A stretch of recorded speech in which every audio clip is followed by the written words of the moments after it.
it's mind-blowing, and it's going to take some time. I think still it's going to take months for it to properly sink in.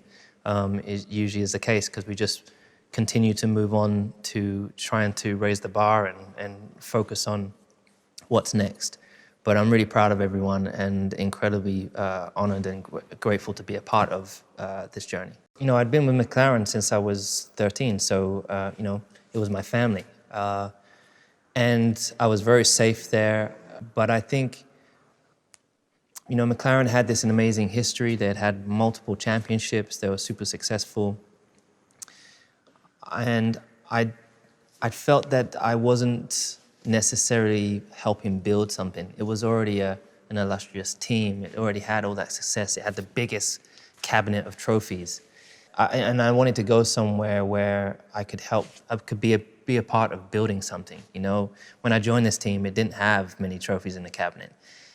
You know, it was on the way up. It was growing. It was building. There was more people coming, and I was like, I want to go somewhere and see if I can utilize everything I've learned on all these years, the privilege of working at McLaren. Can I apply those learnings to a team that's not being very successful to becoming successful? And that for me, for sure it was a risk.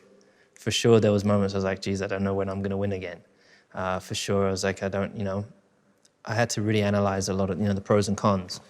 But for me, taking the risk, I mean, if you're not going for a gap, you're not, Senna used to say, if you're not going for a gap, you're no longer a racing driver.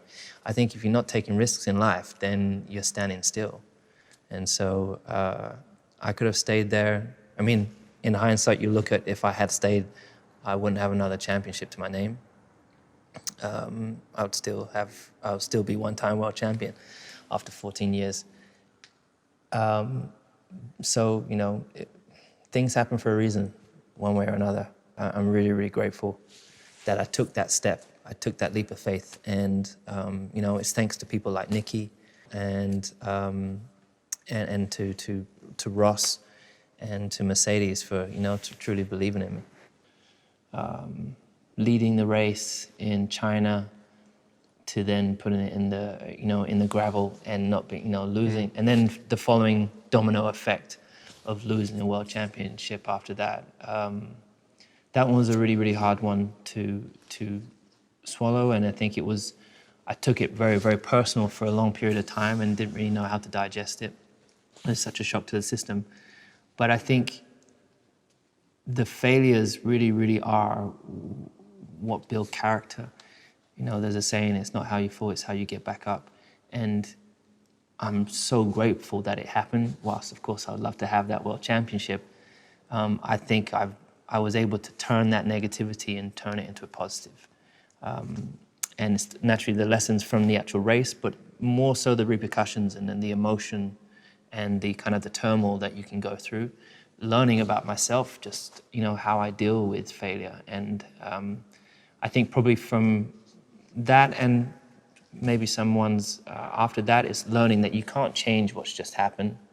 Yes, you might not be happy with it, but all you can do is change what's ahead of you or try to shape what's ahead of you. So that's what I often just try. So now when I have failures, it doesn't take me, I'm not stuck in my hotel room for 3 days, not being able to deal with it, not knowing. I'm able to move on straight away. And it starts with conversation.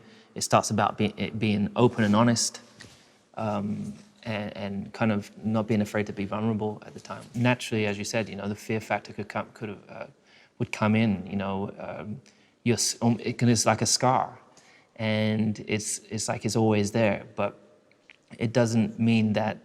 I think I had to really just continue to keep my head down, not giving up, and believing and trusting in myself, and